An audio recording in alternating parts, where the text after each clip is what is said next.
What's up, guys? It is Wednesday, my dudes. Had a little bit of stuff we got accomplished this morning, and after that I kind of had a slow afternoon, so I headed off to the gun store, as is my custom. Not in search of anything for me today. Actually, don't tell Dusty, but the goal here is to get Dusty a rifle for Christmas present, so hopefully he won't watch this video. So I struck a trail, got to the local gun store that I frequent. I bought a bunch of stuff in there. I've been supporting them since they opened up. They're a small family-owned company, and they opened originally in their garage. I bought, God, I'd be scared to guess how many thousands of dollars worth of stuff from them over the years.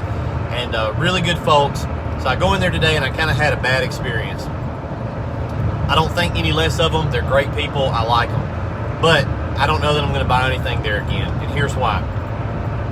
I go in and I say to the girl behind the counter, "Oh, hey, how are you? Hadn't seen you in a while. Hey guys, how are you?" They know me when I walk in. And tell the girl, I said, "I'm looking for a blah, blah, blah to get my employee for Christmas." And she immediately says, "Oh, we can't do that. That's a straw purchase." Now, keep in mind, I have probably filled out around 300 of the ATF form, 4473, the NICS check form. I filled out enough of those that I don't have to look at it. Okay, so I know the laws about this stuff. And she's like, "Well, we can't sell you one because that would be a straw purchase. The first question on that form is, are you the actual purchaser of this firearm?" And I was kind of tilting my head and I said, you sure that's right? Because I'm pretty sure you can buy a gun as a gift. No, we can't do it. That's a straw purchase. We get in a bunch of trouble. So I said, okay. And I just kind of stepped off to the side, pulled my phone out, and I started looking up to just refresh my memory because I've actually done this before at another gun store. And I wanted to make sure I was right. I wouldn't want to argue with them, but I stepped off, Googled it, first whole page of Google, NRA, U.S. Law Shield, National Shooting Sports Foundation. You can read some actual ATF frequently asked questions and stuff. And I was right. I made sure, and I kind of walked back up and I said, "Hey, I pulled it up, and actually you can give a firearm as a gift as long as," and I was trying to say, as long as the person lives in the same state, as long as they're legally allowed to possess the firearm, as long as you're not purchasing it with their money. There's some stipulations, but what I was doing was completely legal.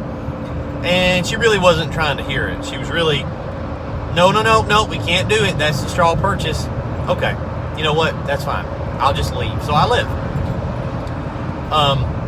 Here's the thing. If they had said, I got a couple problems with this. Number one is they don't know their business. So let's bring this back around to the pressure wash world. Know your business. If you sell guns 6 days a week, you sell, a couple thousand guns a year, know your business. They should know that this is a legal thing for me to do. Now, if they had said, well, technically it's legal, but there's just riskiness there, and we don't want to put our dealer license on the line, so we just don't do those type of transactions. Okay, that's fine. At least your gun store, you can do whatever you want to do, but don't tell me that it's illegal when it's not illegal. You're just wrong at that point. So number one is know your business. Guys, know your business. This is what you do.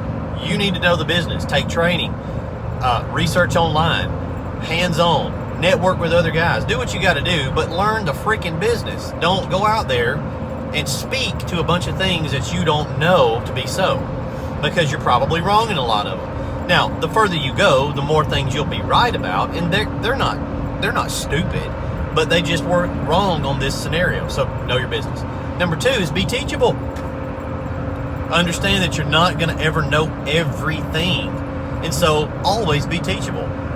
Don't get the attitude of, well, I'm the professional and nobody can tell me anything because I do this all the time.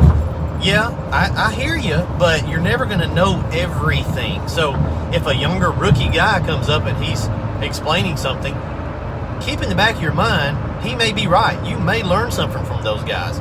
There's a lot of groupthink out there that says you got to do it this way, you got to use these chems, you got to blah, blah, blah, blah, blah.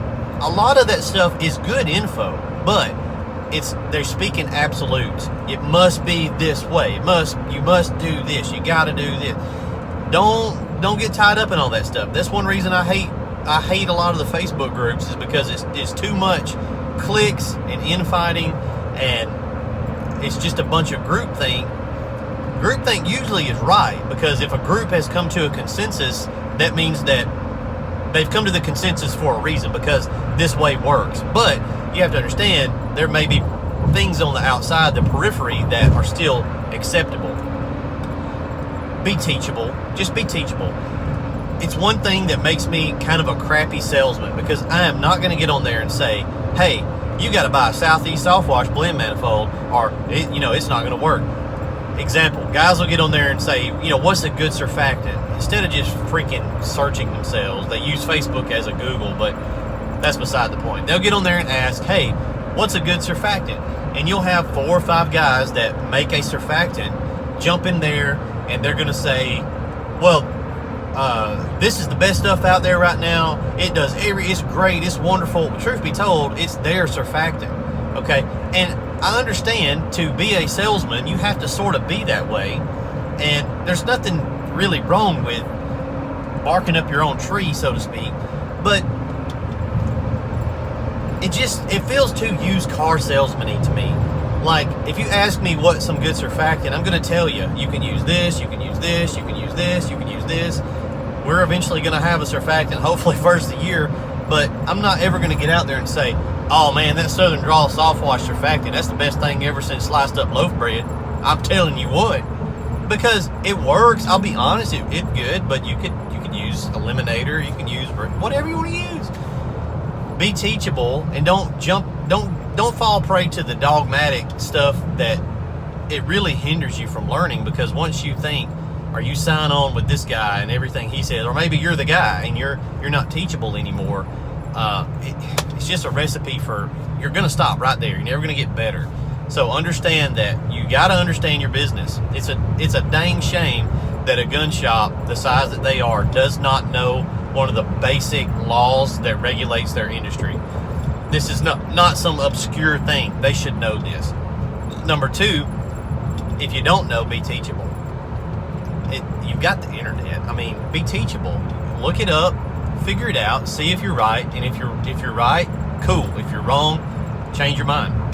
Hope y'all are having a great Wednesday. We will check in with you later and see what y'all are doing the rest of the week. Got 2 skids going out on Monday, 2 trailer builds that will be starting this week, next week. So a lot of stuff going on. Actually 3 trailer builds, and then some more skids that we're going to be starting work on. So hope y'all are having a great week. We'll check in with you later.